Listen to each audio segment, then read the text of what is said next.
اسی طرح حضور نبی رحمت صلی اللہ علیہ وآلہ وسلم کی حدیث مبارکہ وقال الترمذی حسن صحیح،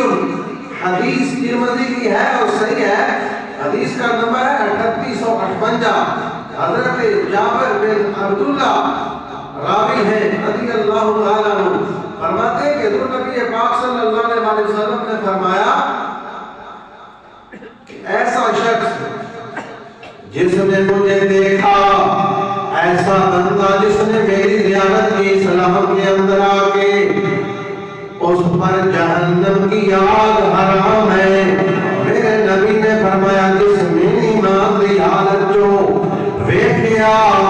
اس نو جہنم دی آگ چھو ہی نہیں سکتی، جہنم دی آگ اونے نیڑے آ نہیں سکتی جس نے بے نکھا نال ویکھیا۔ پھر صحابہ دی شان مقام اللہ تعالیٰ نے قرآن مجید کے اندر فرمایا قُلْنَا يَا نَارَ كُونِي بَرْدًا وَسَلَامًا عَلَىٰ إِبْرَاهِيمَ، اے آگ میرے خلیل اللہ پہ ٹھنڈی ہو جا، سلامتی والی ہو جائے دنیا کی آگے۔ اللہ تعالیٰ جو چاہے کر سکتا ہے، لیکن اللہ رب العزت نے پیارے محبوب نے فرمایا وہ آگ جڑی جہنم دی آگے جڑی اس کو 70 گنا زیادہ گرم ہے۔ نبی پاک نے فرمایا کہ جس میں نے ویکھیا وہ آگ وہ دے قریب آ سکتی نہیں، وہ دے نیڑے آ سکتی نہیں ہے، آپ اس کے چھوئے گی بھی نہیں۔ تو نبی پاک صلی اللہ علیہ وآلہ وسلم نے فرمایا جس میں نے ویکھیا جہنم دی آگ وہ دے نیڑے آ سکتی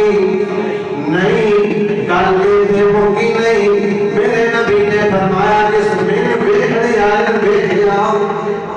جس میں نے ویکھنے آئے ویکھیا، یعنی جس نے صحابی نو ویکھیا اس کو صحابی کہتے ہیں۔ اللہ دے نبی فرمائے کہ صحابی دے نیڑے بھی جہنم دی آگ نہیں آ سکتی، اور جڑا میرے صحابی ویکھے او دے نیڑے بھی جہنم دی آگ آ سکتی نہیں ہے۔ پھر صحابہ دے بارے دل صاف رکھنے چاہیے،